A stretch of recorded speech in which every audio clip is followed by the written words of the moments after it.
നമസ്കാരം. പ്രധാന വാർത്തകൾ.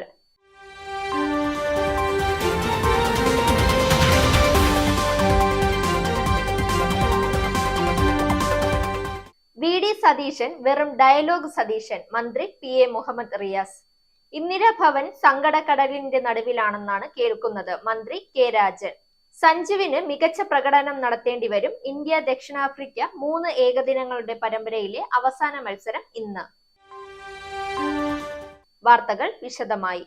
വി.ഡി. സതീശൻ വെറും ഡയലോഗ് സതീശനായി മാറിയെന്ന് മന്ത്രി പി.എ. മുഹമ്മദ് റിയാസ്. നവകേരള സദസ്സിനെ തകർക്കാൻ ആവോളം നോക്കിയിട്ടും നടക്കാതെ ഒരു അക്രമശ്രമം നടത്തുക മാത്രമാണ് കോൺഗ്രസ് സമരത്തിലൂടെ നടത്തുന്നതെന്നും മന്ത്രി പറഞ്ഞു. പോലീസ് വാൻ തകർക്കുക, തീയിടുക, ആണിയടിച്ച പലക കൊണ്ട് പോലീസിനെ ആക്രമിക്കുക എന്നീ ആക്രമണങ്ങളാണ് കോൺഗ്രസ് സമരത്തിനിടയിൽ ചെയ്തത്. സാധാരണഗതിയിൽ സമരത്തിന് പ്രവർത്തകരാണ് പങ്കെടുക്കുന്നതെങ്കിൽ കോൺഗ്രസ് കൊട്ടേഷൻ സംഘങ്ങളായാണ് കൊണ്ടുവന്നത്. ഗവർണർ വിഷയത്തിൽ കോൺഗ്രസ് ഒരു നിലപാടും പറയുന്നില്ല. കെ.പി.സി.സി പ്രസിഡന്റ് പരസ്യമായി സംഘപരിവാറിനെയും ഗവർണറെയും അനുകൂലിച്ച് സംസാരിച്ച വിഷയത്തിൽ നിന്ന് ജനങ്ങളെ വഴിതിരിച്ചുവിടാനാണ് ഈ സമരാഭാസമെന്നും അദ്ദേഹം വിമർശിച്ചു.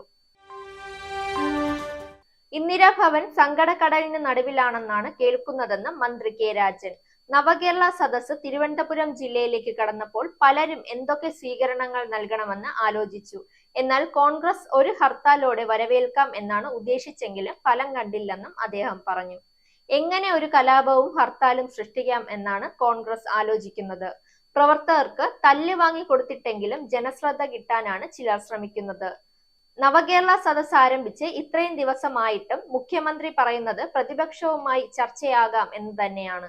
എന്നാൽ അതിലൊന്നും പങ്കെടുക്കാതെ തെരുവിൽ ആക്രമണം സൃഷ്ടിക്കാനാണ് കോൺഗ്രസിന്റെ ശ്രമം. കരിങ്കൊടി കാണിക്കുന്ന യൂത്ത് കോൺഗ്രസ് നേതാക്കളോട് സർക്കാർ സമാധാനപരമായ സമീപനം തന്നെയാണ് സ്വീകരിക്കുന്നത്. അക്രമത്തോട് മാത്രമാണ് പ്രതികരിക്കുന്നത്. ഇനി കായിക വാർത്ത. ഇന്ത്യ ദക്ഷിണാഫ്രിക്ക 3 ഏകദിനങ്ങളുടെ പരമ്പരയിലെ അവസാന മത്സരം ഇന്ന് വൈകിട്ട് നടക്കും.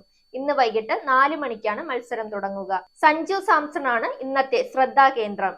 സ്ഥിരത പുലർത്തുന്നില്ല എന്ന വലിയ പഴികൾക്കിടെയാണ് സഞ്ജു സാംസൺ 3ാം ഏകദിനത്തിന് ഇറങ്ങുന്നത്. 2ാം മത്സരത്തിൽ 23 പന്തിൽ 12 റൺസേ നേടാൻ മാത്രമേ സഞ്ജുവിന് കഴിഞ്ഞുള്ളൂ. ഇന്ന് ബാറ്റിംഗിൽ സ്ഥാനക്കയറ്റം കിട്ടാനുള്ള സാധ്യത സഞ്ജുവിന് ഉണ്ടെന്നതും ആരാധകർക്കിടയിൽ ആകാംക്ഷ ഉണ്ടാക്കുന്നു. സഞ്ജുവിന് ഏകദിന ടീമിലെങ്കിലും സ്ഥാനം നിലനിർത്തണമെങ്കിൽ ഇന്നത്തെ മത്സരത്തിൽ മികച്ച പ്രകടനം കാഴ്ചവെക്കേണ്ടി വരും. വാർത്തകൾ അവസാനിക്കുന്നു. നേരിന്റെ വാർത്തകൾ നിങ്ങളുടെ വിരൽത്തുമ്പിലെത്താനായി സാക് ന്യൂസ് ചാനൽ സബ്സ്ക്രൈബ് ചെയ്തും ഷെയർ ചെയ്തും ഒരു ശരിയായ മാധ്യമ നിലപാടിന് പോകാൻ ഞങ്ങൾ നിങ്ങളെ ക്ഷണിക്കുന്നു.